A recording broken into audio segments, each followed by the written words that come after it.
Welcome. Before we dive into the survey, we want to go over some of the facts so we can be sure everyone can help us make an informed decision on this important issue. What we're really trying to achieve at this point of the process is, first, to ensure there is consistent information available to everyone so that the input we get is grounded in facts. This will allow us, as a community, to make a better, more well-informed decision. Second, this should lead to fact-based discussion in the community amongst residents and with members of town administration and our elected officials. Again, this is all about making sure we're all on the same page before a decision is made, recognizing that this will have a long-term effect on our community. Ultimately, what we're hoping to get back is some direction that will guide further analysis towards those priorities that the community has identified, so we know we're using our resources effectively. At this point, at least right now, it's not about making a final decision. There's work to be done yet before a long-term decision of this magnitude can be made for Coaldale.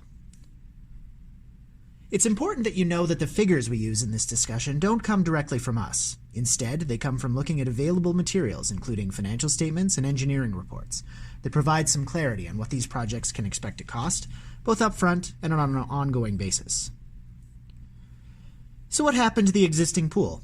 On July 13th of 2019, the mechanical system suffered a critical failure in the filter component.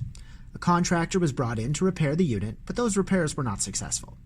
It was determined that the mechanical system of the pool, which is largely made up of original equipment installed in 1972, would need to be replaced in order to get the pool back up and running. The pool can be fixed, but doing so will require that we bring it up to code.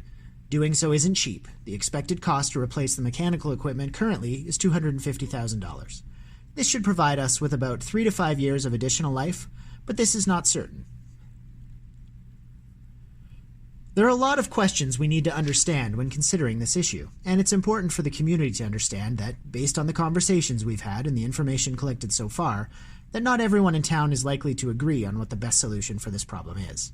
The reality is that this type of decision is very complicated, and each possible solution has both positive and negative repercussions. Before we look at the options in more detail, here are the 3 main things to consider for each option. First, they each have an upfront capital cost. Second, they have an ongoing operating loss. Revenues from pools virtually never exceed expenses, so the difference needs to be supplemented out of taxes. Third, different options provide for different usability, amenities, programming, and weeks of available use. Each option has advantages, disadvantages, and ultimately implications both in terms of usability and overall cost. The figures provided for each option are approximate, with the capital cost above the line and the anticipated operating loss shown below the line. First, we can fix what we have. This might cost around $250,000 to $300,000 and will put us back into a position of an ongoing operating loss of about $125,000 to $150,000 per year.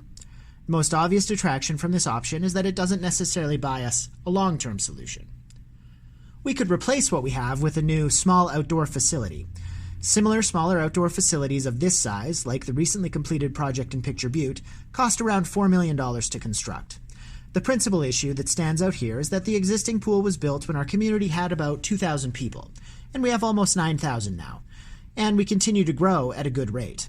To cover a debenture and operating costs on a new facility, the tax implication on the average residence in Coaldale is forecast to be in the range of $75 per year. Next, we could build a larger outdoor facility. There's obviously a huge range of outdoor pools that could be built, but from our perspective, I'd say consider that the Henderson Outdoor Pool in Lethbridge cost around $14 million in 2020 dollars to build, so consider a project of about half that cost. The most obvious criticism here is that we're starting to talk about quite a lot of money, and the facility continues only to be available for 10 to 12 weeks a year, weather dependent. A project like this might require $140 a year of tax support from the average residents. The next option is a smaller indoor pool. This means an indoor facility, but with very limited amenities and a smaller overall footprint. Moving to an indoor option increases our capital cost, but also drastically increases the projected operating loss on the building. With that said, a project like this is forecast to have tax implications in the range of $390 a year for the average residents. The final option is a large indoor pool. This would be similar to what is found in Wetaskiwin or North Battleford, at about less than half the cost of the nearby ATV Center in Lethbridge. This means spending about $25 to $30 million upfront, with an ongoing operating loss in the range of $1 million per year. The obvious criticism here is that it's very expensive, and is roughly projected to have a tax impact of around $700 per year per residence.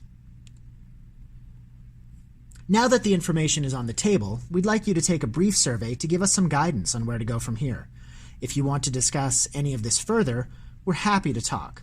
Please reach out to us at engage@coaldale.ca so we can make arrangements to set up a time that's convenient to have that discussion. Thanks for your time. We appreciate you taking an interest in this important matter for our community.